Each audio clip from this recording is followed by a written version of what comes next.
शांति। नवरात्रि का आज अष्टमी का दिन है। विशेष रूप से आज माता महागौरी का गायन और पूजन चारों ही तरफ विशेष भारतवर्ष में मनाया जा रहा है।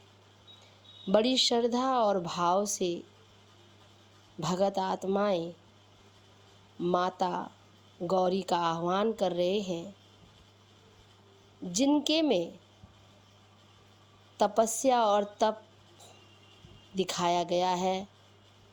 विशेष तपस्या तप के बल से उन्होंने अपने जीवन को इतना श्रेष्ठ बनाया है कि भगवान शिव स्वयं ही आकर वरदान देते हैं। माता गौरी का ये स्वरूप जो संपूर्ण रूप से देने का ही भावना रखती है, जैसे शिव भोला भंडारी हमेशा दाता बनकर हर भगत आत्माओं की, हर मनुष्य आत्माओं की, हर ब्राह्मण बच्चों की सर्व शुभ इच्छाओं को, मनोकामनाओं को पूर्ण करते हैं।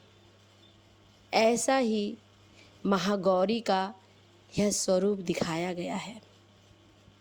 परमात्मा पिता हम बच्चों को यही स्मृति दिला रहे हैं कि माता गौरी के समान हर बच्चा ऐसे ही तपस्या करके, तप करके उनके ही समान देने वाली ज्ञान, गुण, शक्तियों से हर आत्मा को भरपूर करते रहे। तो यह स्वरूप माता का बहुत ही शोभनीय और सुंदरता की झलक दिखलाता है।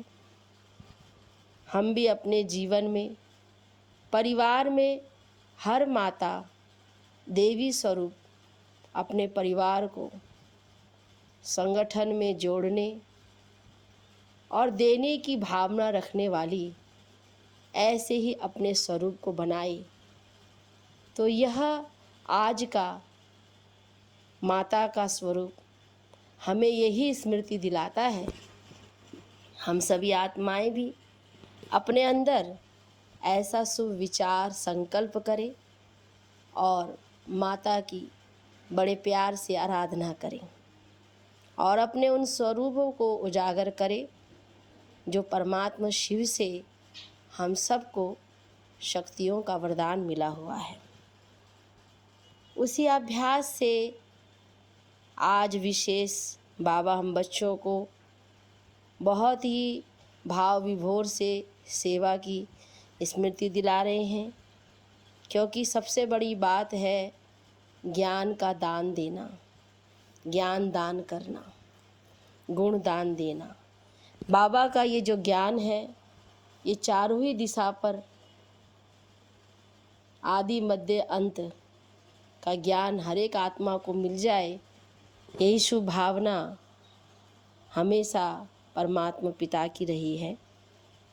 तो इस तरीके से बाबा के महावाक्यों को सुनेंगे हम, जिनमें बाबा ने विशेष रूप से हर राज को जानने वाले, सर्विस करने वाले, मुरली को हमेशा अध्ययन करने वाले, अभ्यास करने वाले को बार बार स्मृति दिलाई है। सुनते हैं बाप दादा के साकार महावाक्यों में 3/10/2022 बाप दादा के साकार महावाक्य में बाबा बोले, मीठे बच्चे, तुम हो रूहानी योद्धे, तुम्हें बाप से बहुत बड़े बड़े ज्ञान के गोले मिले हैं, यानी ज्ञान, जिनसे माया दुश्मन पर जीत पानी है। प्रश्न में किस राज को समझने से तुम बेफिक्र बादशाह बन गए हो? उत्तर में सारे ड्रामा के राज को समझने से बेफिक्र बादशाह बन गए। अभी तुम्हें पता है कि हम पुराना हिसाब किताब चुकतू करके 21 जन्मों के लिए ज्ञान योग से अपनी झोली भर रहे हैं। हम शिव बाबा के पोतरे, ब्रह्मा बाबा के बच्चे हैं, तो फिक्र किस बात की, क्योंकि बाप और दादा दोनों जब साथ में हैं। गीत बजा है तकदीर जगा कर आई हूँ, ओम शांति। बाप बैठ समझाते हैं, मेरे लाडले बच्चे, तुम गुप्त सेना हो और तुम बच्चों को ज्ञान का बारूद, बड़े बड़े ज्ञान के गोले मिल रहे हैं। तुम जानते हो ये वही गीता का एपिसोड अर्थात वही ड्रामा का पार्ट फिर से बज रहा है। एक गीता शास्त्री है जिसका महाभारत लड़ाई से कनेक्शन है। तुम बच्चे गुप्त सेना हो, जैसे वो लोग प्रैक्टिस कर रहे हैं गोले डिफाइन हो जाए, वैसे शिव बाबा भी कहते हैं ब्रह्मा द्वारा तुमको बहुत अच्छे अच्छे ज्ञान के गोले दे रहा हूँ, तो तुम मनुष्यों को अच्छी तरह से शंख ध्वनि करो कि गीता का पाठ फिर से बज रहा है और हेवनली डीटी किंगडम स्थापन हो रही है। तुम बच्चे अपने लिए राजाई स्थापन कर रहे हो। वह सेना मेहनत करती है राजा रानी बनने के लिए। तुम अपने लिए माया पर जीत पहन 21 जन्मों की बादशाही लेते हो, तो 5000 वर्ष पहले मुआफिक ये तो तुम्हारी बुद्धि में है कि बरोबर हम अपनी तकदीर बना रहे हैं। वह तो अल्पकाल के लिए बड़ी तनख्वाह लेते हैं, यहाँ तुम हर एक अपने लिए 21 जन्मों की प्रारब्ध बनाते हो। तुम मम्मा बाबा से भी ऊंच जा सकते हो, परंतु विवेक कहता है मम्मा बाबा से ऊंच कोई जा नहीं सकता। भल सूर्य चांद का ग्रहण लगता है परंतु टूट नहीं सकते। बाबा कहते हैं उनको भी ग्रहण लगते हैं, सितारे तो टूट पड़ते हैं। बाबा कहते हैं मेरे लाडले बच्चे, मैं तुम बच्चों को क्यों नहीं याद करूँगा, ऐसे सिकिलदे बच्चे क्यों नहीं याद आएंगे, परंतु अनुभव कहता है बच्चे बाप को याद करना भूल जाते हैं। अपने को सजनी समझने से भी बच्चे समझेंगे तो जास्ती ताकत मिलेगी, क्योंकि सजनी तो हाफ पार्टनर है साजन के साथ। बच्चे तो बाप के फुल वारिस हो जाते हैं। इसलिए बाबा कहते हैं कि हमको ज्ञानी तो आत्मा से प्यार है, ध्यानी को साक्षात्कार की इच्छा रहती है। जो सारा दिन बाबा बाबा करते रहेंगे उनको तो ज्ञानी कहेंगे। बाबा को ज्ञान का बहुत शौक़ है। अभी तुम्हें ज्ञान के गोले मिल रहे हैं, ये नई बात है ना। ध्यान में बहुत साक्षात्कार आदि करते हैं परंतु उनको ज्ञान कुछ नहीं मिलता है। बाबा ऐसे भी नहीं कहते ध्यान खराब है। भक्ति मार्ग में साक्षात्कार होता है तो खुश हो जाते हैं, परंतु मुक्ति धाम में जा नहीं सकते। बाबा कहते हैं तुम मेरे धाम में आने वाले हो, तुम जानते हो इस ज्ञान से हम भविष्य प्रिंस बनेंगे। देवताएं यहाँ तो है नहीं जो इन आँखों से देखे, चित्र तो है ना, कृष्ण को तुम देखते हो, वहाँ प्रिंस प्रिंसेस की रास विलास होती है अथवा बाल लीला भी देखते हैं, परंतु महारानी कब बनेंगे, कब वह प्रिंस मिलेगा, वह तो पता ही नहीं है। बाबा साक्षात्कार कराते हैं कि निश्चय हो जाए कि हम भविष्य महारानी बन रहे हैं, तो ज्ञान से भी समझ सकते हैं कि हम वही हमारा आत्मा और शरीर दोनों पवित्र होगा सतयुग की दुनिया में। यह जो हमसो का मंत्र है वह अभी का है। शिव बाबा को याद करने से ताकत मिलती है। हाथ मताई का खेल दिखाते हैं, मोहल्ला डालते थे तो माया उड़ जाती थी। बाबा खुद कहते हैं हे लाडले बच्चे, वह सब कुछ काम काज करो, सिर्फ बुद्धि से बाप को याद करना है। तुम्हारा है एक परम धाम। वो लोग यात्रा पर जाते हैं तो बहुत फिरते रहते हैं, चारों ही धाम बुद्धि में होंगे। तुम्हारी बुद्धि में सिर्फ एक परम धाम है। कोई से भी पूछो तुम क्या चाहते हो, कहेंगे मुक्ति। सन्यासी भी शांति के कारण घरबार छोड़ते हैं, जंगल में जाते हैं, समझते हैं हम जन्म मरण से छूट जाएं, मोक्ष मिल जाए, परंतु हमेशा के लिए कोई छूट नहीं सकती। ये अनादि बना बनाया खेल है। इस ड्रामा के राज को कोई जानते नहीं। क्रिएटर, डायरेक्टर, प्रिंसिपल, एक्टर को नहीं जानते। तुम जानते हो इस ड्रामा के पूरे 4 भाग हैं, ऐसे नहीं। सतयुग की आयु लंबी है। जगन्नाथ में चावल का हांडा चढ़ाते हैं तो उनके पूरे 4 भाग हो जाते हैं। ये दुनिया है ही 4 युगों का ड्रामा। उनके आदि मध्य अंत को तुम जानते हो। यह खेल है, हम ही देवी देवताएं राज्य करते थे, फिर हमने ही हराया, फिर हम जीत पा रहे हैं। 5000 वर्ष की बात है। यहाँ हर एक अपने लिए पुरुषार्थ करते हैं। जितना जो आप सामान बनाएंगे उनको बाबा फिर इनाम भी देते हैं। बाबा कहते हैं योग अग्नि से तुम्हारे पाप आप ही विनाश हो जाएंगे। मैं कुछ नहीं करता हूँ, तुम अपने पुरुषार्थ से राजाई पाते हो। राजा जनक का मिसाल है ना, इनको कहा जाता है साक्षात्कार। तुम जानते हो हम जीवन मुक्ति में जाने के लिए पुरुषार्थ कर रहे हैं, जिनमें ज्ञान की दरकार है। मुक्ति में हमको ठहरना नहीं है, हमारा तो ऑलराउंडर पार्ट है। जैसे रेल में तुम आते हो तो वाया अहमदाबाद करते हो ना, हमको भी जीवन मुक्ति में जाना है तो वाया मुक्ति। पहले कहाँ पहुँचेंगे? मुक्ति धाम। तो घड़ी घड़ी परम धाम को याद करो। उन स्कूलों में 5-6 घंटा पढ़ते हैं, यहाँ इतना नहीं पढ़ सकते, इसलिए कहा है कि एक घड़ी, आधी घड़ी और आधी की बुनियाद। इसमें अमृत वेला अच्छा है, स्नान भी अमृत वेले किया जाता है। एक बार मुरली सुनकर फिर ये पॉइंट्स रिपीट करते रहो। टेप में मुरली भरी जाती है, भले तुम 15 दिन के बाद सुनेंगे तो भी सुनने से रिफ्रेश हो जाएंगे। कोई पॉइंट्स ध्यान में नहीं होगी तो झट ख्याल में आ जाएगा। मुरली के नोट्स अपने पास रखने अच्छे हैं, ये बारूद है ना। बहुत बच्चे तो नोट्स रखते हैं, जैसे बैरिस्टर सर्जन लोग अपने पास भी बहुत किताब रखते हैं। जो बहुत किताब पढ़े हुए होते हैं वे बहुत अच्छी दवाई देते हैं। कोई तो अच्छी रीति नोट्स भी लेते हैं, कोई नोट्स भी नहीं ले सकते। बाबा कहेंगे यह भी तुम्हारा कर्म बंधन है, वह भी उनके ही विकर्म है। तुम बच्चे जानते हो हमारी राजधानी स्थापन हो रही है। जैसे पहले अंग्रेज आए तो व्यापार के लिए, परंतु व्यापार करते करते देखा ये तो आपस में लड़ते झगड़ते हैं, तो क्यों ना हम अपना लश्कर बनाकर राज्य ले लेवे।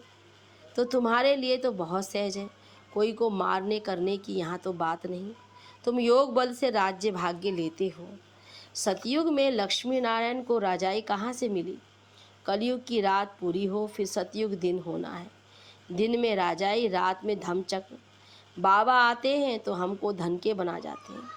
कलयुग के बाद है सतयुग, अनेक धर्मों के बाद है एक धर्म। जिन्होंने कल पहले राजाई ली है वही अब ले रहे हैं, उनको कहा जाता है हेवनली डेटी किंगडम। अभी तो हेल और निर्माण धाम है ब्रह्मांड, जहाँ तुम अंडे मिसल रहते हो। तुम्हारी बुद्धि में सारे ब्रह्मांड और सृष्टि की नॉलेज है। कितनी सहज बात है। तो मुख्य है गीता की बात। गीता में भगवान का नाम बदल दिया है। ये है ज्ञान की गोली। एक बात को युक्ति से समझाओ।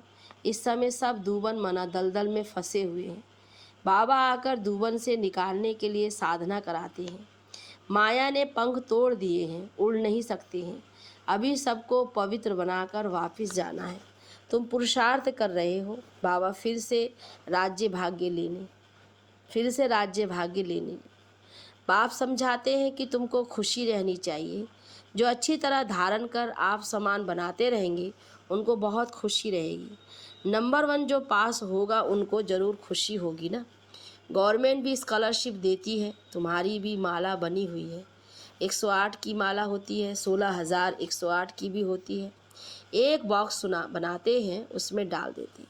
अब तुम समझ गए हो ये माला किसकी है। रुद्राक्ष की माला किसको कहा जाता है? तो पहले है ब्रह्मा की माला। बाप रचना रच रहे हैं ना, जो ब्रह्मा के दिल पर चढ़ते वही शिव बाबा के दिल पर चढ़ेंगे। यह है ब्रह्मा की माला। सब बच्चे हैं ना, तो पहले उनकी माला फिर रुद्र माला बननी है, फिर जाकर विष्णु के माला में गले में पिरोएंगे। ये हेवनली किंगडम अब स्थापन हो रही है। यह मनुष्य सृष्टि ही स्वर्ग और नर्क बनती है। स्वर्ग में गॉड और गॉडेज रहते हैं, उनको हेवन कहा जाता है। हेवन वाले ही फिर हेल में आते हैं, फिर हम हेल से हेवन में जाते हैं। माया पर जीत पाकर जगत जीत बनते हो। तुम कहेंगे कि हमने ये पाठ अनेक बार बनाया है। कोई कहे क्या सिर्फ तुम ही स्वर्ग देखेंगे, हम स्वर्ग नहीं देखेंगे? बोलो, सब थोड़ी ना वहाँ जा सकते हैं, इम्पॉसिबल है। हर एक अपना सतो रजो तमो में पाठ बजाते हैं, यह कोई को पता नहीं है। तुम जानते हो कि हमारी राजाई स्थापन हो रही है, हम स्वर्ग के मालिक बन रहे हैं। ड्रामा तुमको अवश्य ही पुरुषार्थ कराएगा। ड्रामा में इनसे मुरली चलवा रहे हैं। तो पुरुषार्थ बिगड़ तुम रह नहीं सकेंगे, बैठ नहीं जाएंगे। कल पहले जैसे मुरली चलाई है वही ड्रामा अनुसार चलेगी। कितनी गूढ़ बातें हैं। ड्रामा को रिपीट जरूर होना है। हम भी बेफिक्र बादशाह हैं, परमपिता परमात्मा शिव के पोतरे हैं, उनको क्या परवाह रखी है। ये है राजयोग। बाबा कहते हैं अब पुराना हिसाब किताब खलास करो, इनसे बुद्धि योग हटा दो। फिर जितना ज्ञान योग से जमा करेंगे उतना तुम्हारी झोली 21 जन्मों के लिए भरती जाएगी। इसमें डरने की तो कोई बात नहीं है। बाबा तो देने वाला है। कहते हैं जो कुछ तुम्हारा है सो कुर्बान कर दो।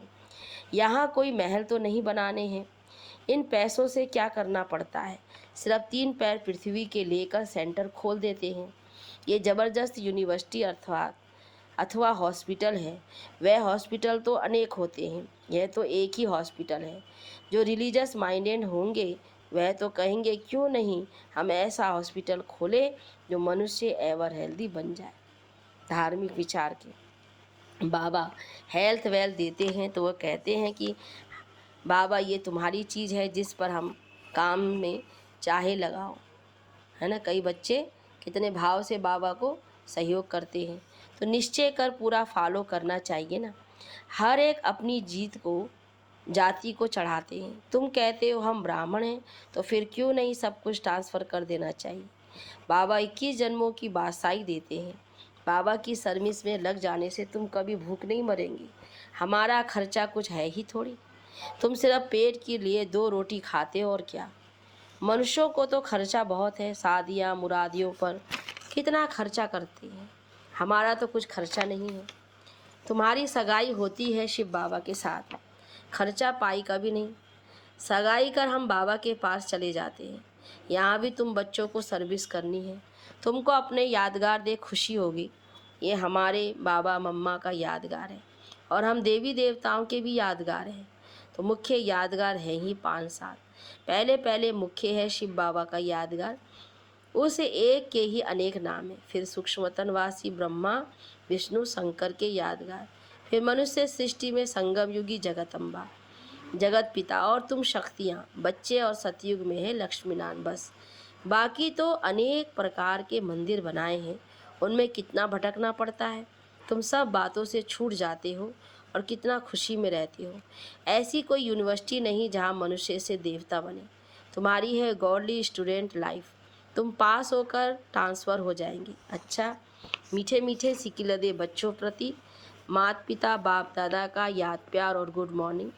रूहानी बाप की रूहानी बच्चों को नमस्ते, रूहानी बच्चों की रूहानी बाप दादा को गुड मॉर्निंग, नमस्ते बाबा नमस्ते। धारणा के लिए मुख्य सार।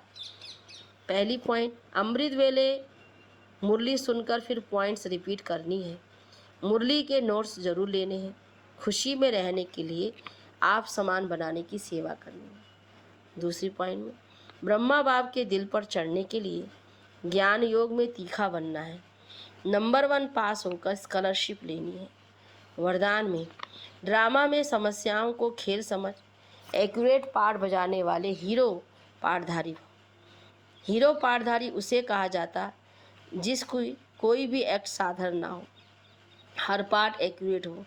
कितनी भी समस्याएं हो, कैसी भी परिस्थिति हो, किसी के भी अधीन नहीं, अधिकारी बने। समस्याओं को ऐसे पार करे जैसे खेल खेल में पार कर रहे हैं। खेल में सदा खुशी रहती है, चाहे कैसा भी खेल हो। बाहर से रोने का भी पाठ हो, लेकिन अंदर रहे कि ये सब बेहद का खेल है। खेल समझने से बड़ी समस्या भी हल्की बन जाएगी। स्लोगन में जो सदा प्रसन्न रहते हैं वही प्रशंसा के पात्र हैं। बाबा कहता जो सदा प्रसन्न रहते हैं वही प्रशंसा के पात्र हैं। अच्छा, ओम शांति।